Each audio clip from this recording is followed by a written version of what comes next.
So how do you get fit in 30 days? Well, actually, you can get fit from week one. And in this video, I'm going to share with you two important things that we need to tackle, get out of the way to ensure short-term fitness and long-term fitness. Whether we're talking about fitness in the form of mental clarity, you're feeling more stable, you're feeling more energetic, vibrant, your mood is positive, your body is strong, and the list goes on.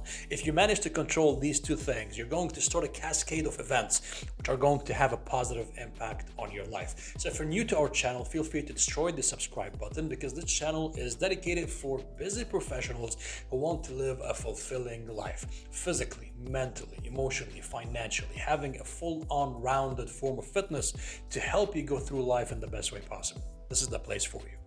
So the first thing that we need to tackle is get your stress levels in check, cortisol. Before diving into fitness, weight loss, or anything new, we need to manage stress. Specifically, when I say stress, I mean cortisol, which is a hormone that is released in your body when you are subject to stress. Think about it this way. You got a deadline coming up, your palms are sweaty, you're all over the place, you're feeling rushed. Cortisol is actually spiking up in your bloodstream.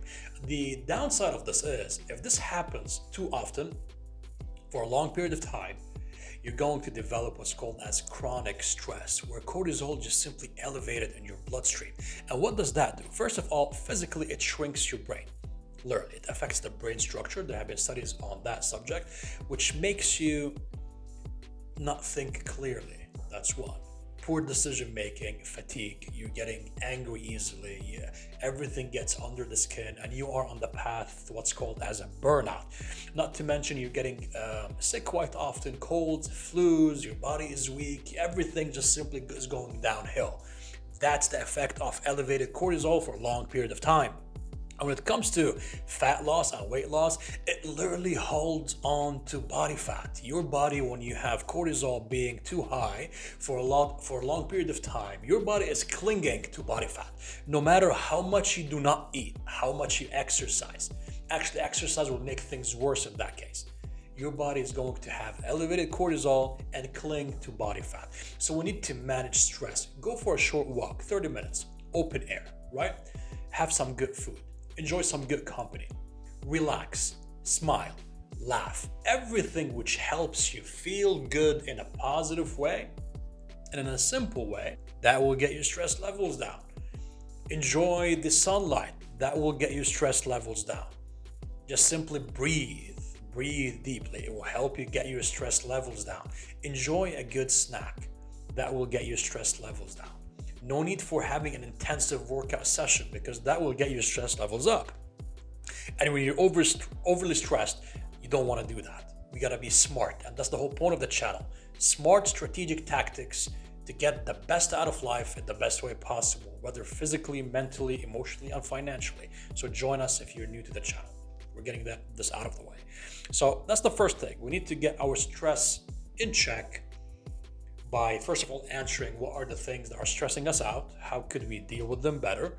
Once stress levels go down, we're able to move forward with our fitness levels by default. That's one. Now, the whole subject of stress management is extensive. If you do have a specific question, feel free to leave it in the comments. The second thing is the control of insulin, which is a hormone, an anabolic hormone, which actually also known as a storage hormone. When you eat something that has sugars, specifically glucose, in the form of a simple carbohydrate, such as a donut, for example, you tend to find that insulin is released in a very, very large amount in your body, which is abnormal. And the higher the insulin, the less the fat breakdown. So you tend to find that people who continuously indulge on junk food, they keep getting fatter and fatter and fatter. Why? Because it's basic human anatomy. It's not about counting calories. You're developing a certain habit. You're playing with this hormone, which is insulin. When it goes really high, it will dip really low. And once it dips really low, so you'll end up in a cycle of continuous cravings, even if you are actually full, like your body is filled up with food, but you're not able to sense it because this hormone is out of order. Your stomach is full, your brain thinks it's empty. Why? Because insulin is going up and down without any control. So how do you control insulin? First of all, we try to eliminate junk, hydrate, give yourself a day or two, actually 3 days you'll tend to feel the difference, in which you are going to eat quality foods with fibers. We're talking about lentils, kidney beans, anything which is not processed, anything which is not sort of influenced by man in that sense. It has a single ingredient. It's natural, found in nature as is. An apple, a banana, a steak, for example, you get it from a cow or a chicken breast, whatever it is, which is natural. You eat it for a day or two or three. We're not talking about cleaning the diet quite drastically. We're just simply talking about making your food intake natural. So eliminate processed foods, eliminate stuff which are junk, deep fried, with excess sugar added to them, anything which is not natural. That's the way I like to label it. If it's not natural, I don't find this in nature as is, or it has more than one ingredient in it, it might tinker with your insulin levels. We're talking about carbohydrates here. It will tinker with your insulin levels, and we need to get insulin levels in check. And once it gets into stable levels, you'll know by yourself. First of all, you're not going to get hungry anymore abruptly without any possible cues where you actually feel hunger and you get hungry. No, you just, whenever you're hungry, you'll feel hungry, rather than being hungry or feeling hungry all the time, which is not the case. You're just simply craving sugars. So that will just simply plummet. You'll feel more energetic. You feel that your body is not inflamed. You're able to have better flexibility. Your joints are not cracking, or they are not out of sync, so to speak. Again, these are some important things that you're going to be witnessing, not to mention your cognitive ability. You're not going to be having mood swings. You're not going to feel drained or fatigued or lethargic. All of these are due to food.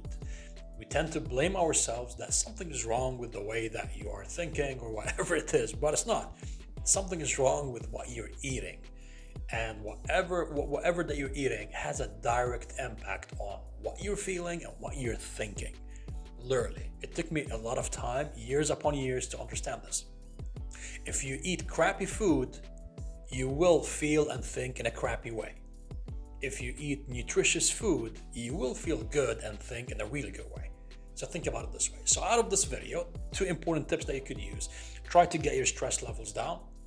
Try to control your insulin, and from the first week, you're going to be setting up some solid foundation for fitness success. Within 30 days, you'll feel a huge difference, and you might expect some weight drops, higher energy levels, better moods, feeling more vibrant, feeling more energetic. You're able to actually go through workouts without feeling the dread of the workout, simply by controlling these 2 things. So I truly hope that you found this video helpful. If you got something out of it, feel free to destroy the like and the subscribe button, and I'll see you in the next video.